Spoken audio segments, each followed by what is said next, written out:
What a wonderful. Hello everybody. So I got home today from school. It's Friday afternoon, 2 days after Valentine's, and I'll tell you about our Valentine's Day. We had a very eventful Valentine's Day. I get home from work today and Justin goes, "Hey, we need to go to Lowe's." I said, "Okay, when?" He said, "Right now." I said, "Okay." So we get in the car, both cars. We go to Lowe's, we pick up 20 bags of insulation, and he is currently in the ceiling insulating the roof. Don't know why he decided to do it today. Glad that he decided to do it.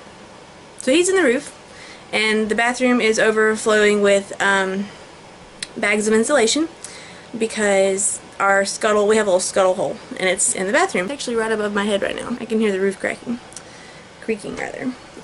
So anyway, that's what's happening right now. So our Valentine's Day. Let me tell you about Valentine's Day. The dresser's gone, if you're wondering why it looks weird over here. So, Valentine's Day. Ate breakfast that morning, feeling really good. It was a Wednesday. I mean, y'all know it was a Wednesday. You lived through it too.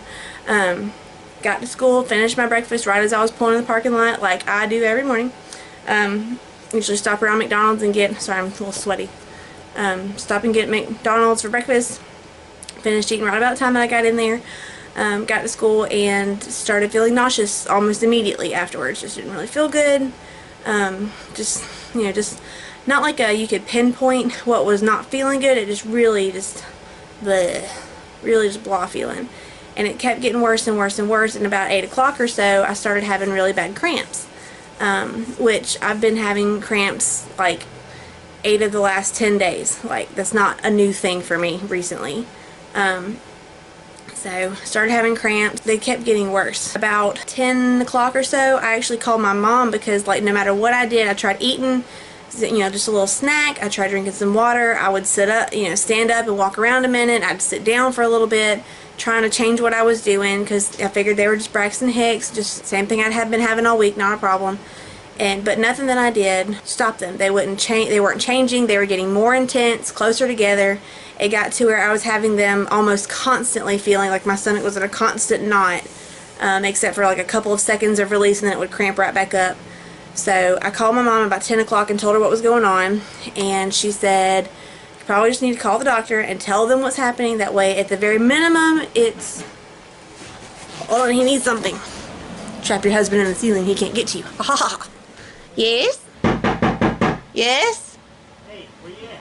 I'm underneath you? I need a tape measure. Okay. He needs a tape measure. So they're banging on the roof, he can't even hear nothing. Let's see. Do we have a tape measure?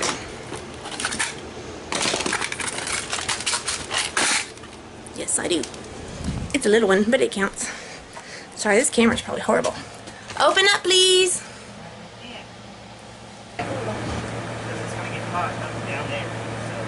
It's gonna get hotter up there. I don't need you passing out on me. I can't exactly get to you. If you pass out, just fall through the ceiling. That'd be easier. Let's see what he's doing. Does it look cool up there? Huh? Nope, you can't see anything up there. Well, that's not fun. Huh? I was gonna look up in the attic, but you can't see anything. Yeah, I got the first row over there. Good job, buddy. Good job. But then I started noticing these freaking joints are all different. Oh, they're different? This is 22 and a half. Um. And this one is 22 and a half as well. Can you just lay it on top? These are 15 width. So I have about a 7-inch gap in each one. I understand. So, That sucks. yeah. Well, Fortune hot up here. yeah. Okay, I'm getting down.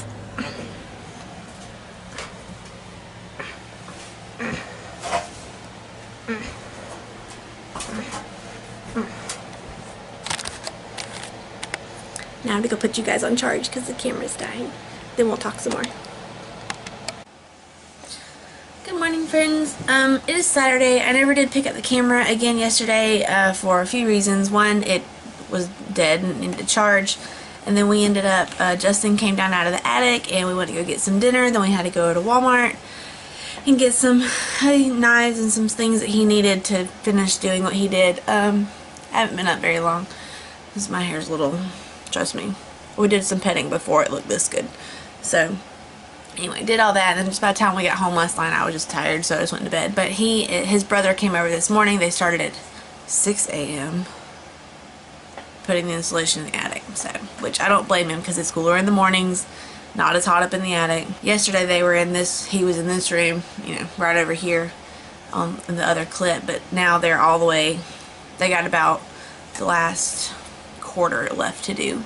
So they've gotten a lot done in the last 2.5 hours, but I slept through it, so that's good. He's happy, everything's working. I can't get in the bathroom right now because they've got the ladder and there's bags of trash everywhere, and it's just a mess. So I just ate my breakfast, watched some HGTV, and then I was like, oh yeah, I need to finish talking to you guys, finish our conversation.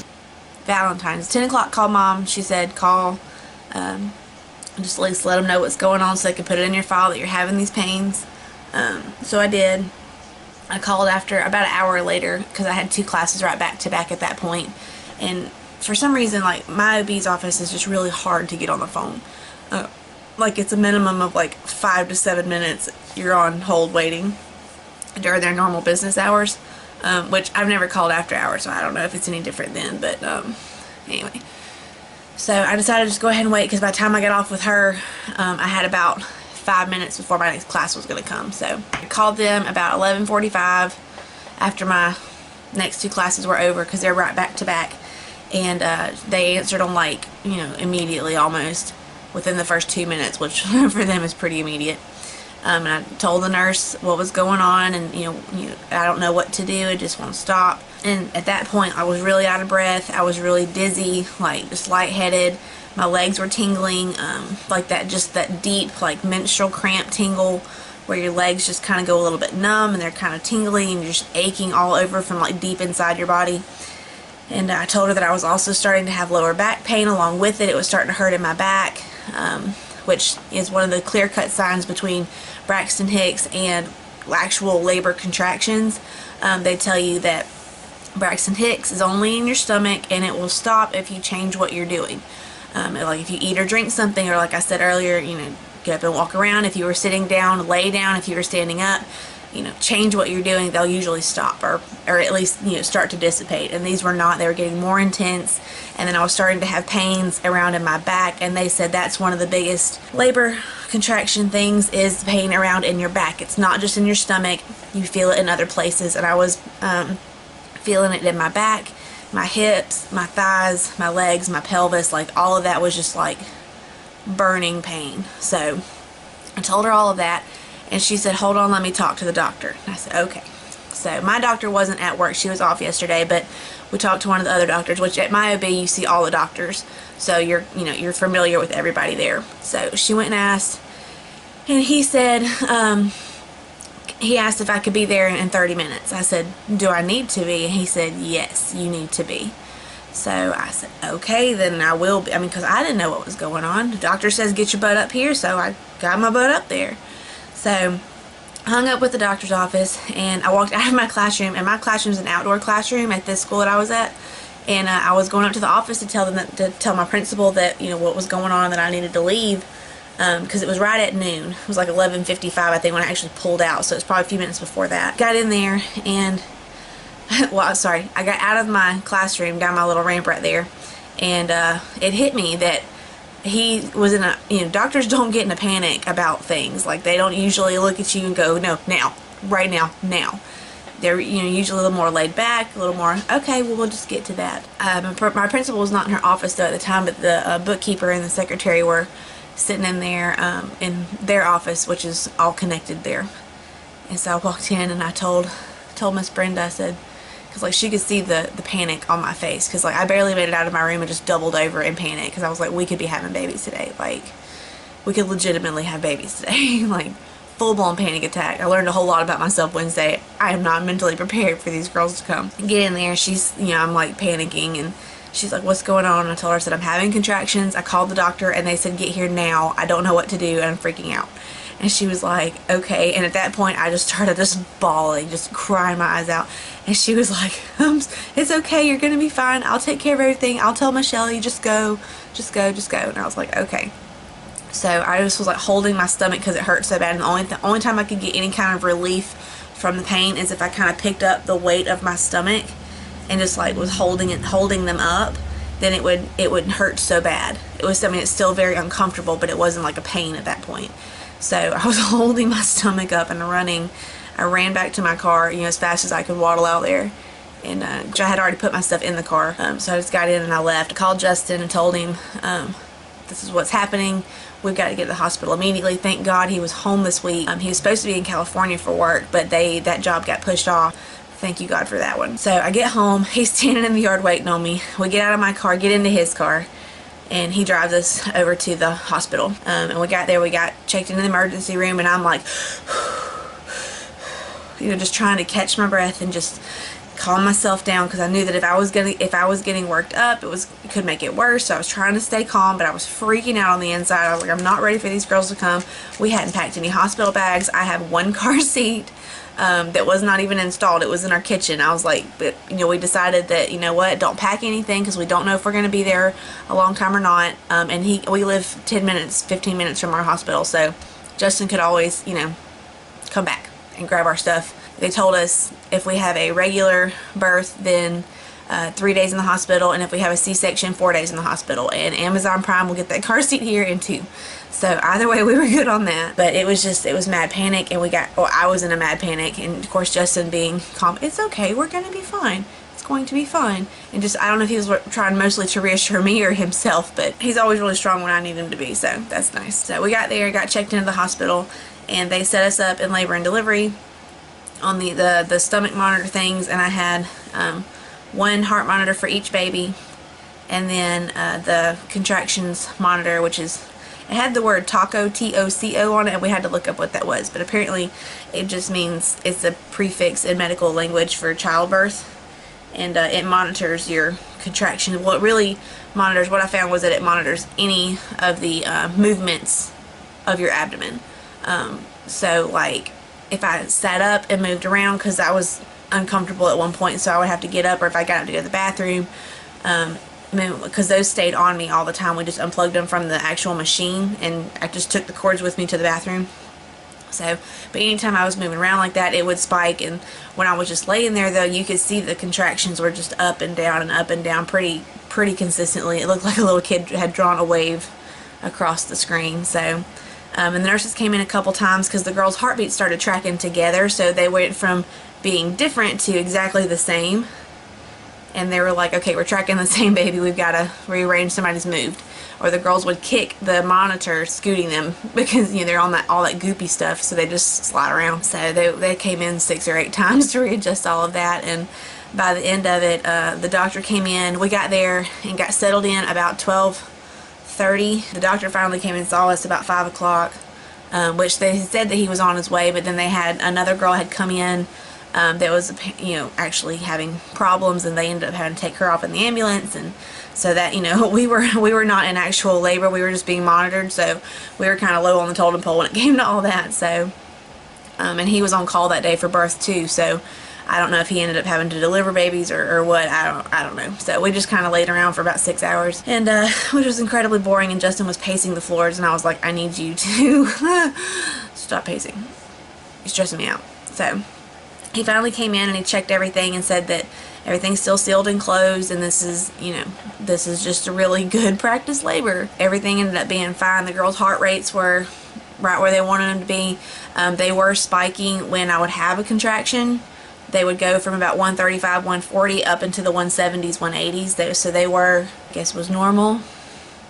So he didn't act worried about it. So again, my mantra, if they're not worried, I try not to worry. So and then they let us go about 6:30 that night, and which I missed my chiropractor appointment, and I am feeling the effects. Oh my gosh, it hurts. My back, my whole back is like just in a knot. We're gonna reschedule it. It's gonna be great. We went to go get some dinner because I was not allowed to eat the whole time I was there. And so remember, I ate breakfast. I finished breakfast at 7:20 when I pulled into the parking lot when I got to school. And I hadn't eaten anything since then. I had, you know, maybe a bite of something, just trying to get those contractions to stop. But that was it. I had not had another meal, all I had to drink all day was water. And so when I got there, she was like, can't eat or drink anything, we got you some ice chips, and, you know, some ice and water. you know, if you want some more of that, just let us know. We'll grab you some more. And so I hadn't eaten in about 12 hours at that point. I was starving. So, which, you know, they don't let you eat, you know, if you're in actual labor, they don't let you eat, so that way when you go into birth, you're not, you know, sick on your stomach or having bowel movements in the middle of it. You know, they don't want you doing all that. Just makes everything worse. So I wasn't allowed to eat, and that was horrible. Got some dinner, got home, and we got home probably about 7, picking everything up, and then so we ate dinner, I got my bath, and I was in the bed by 8 o'clock. I was asleep by 8:30. I was worn out. And the next day I was just still tired. Like all day yesterday I was just really, really tired. Just, oh, it wore me out, wore me out, wore me out. So I told Justin, I said, I'm kind of glad that it happened. Girls didn't come. That was the best thing. Because I need them to stay in at least another 3 or 4 weeks. I really need them to stay in that long. At least. They've got 6 weeks technically, but I need them to keep in at least half of that. Pretty much how we spent our Valentine's Day. Our last Valentine's Day as a couple and not a family, we spent in the hospital. So anyway, but we'll talk to you guys in the next video. Like and subscribe down at the bottom. We are in the home stretch, so like I said, it could be 3 or 4 more weeks, it could be 3 or 4 more days. That's what the doctor told me. He said when we left Wednesday night, he said you could be back here in 3 hours and be opened up and in labor and ready to go. He said I have no way of knowing. So just keep in your prayers. 3 to 4 more weeks. 3 to 4 more weeks. I hope you guys all enjoyed your Valentine's Day. I hope it was much less exciting than mine was. And we will talk to you guys in the next video. Bye! What a wonderful world.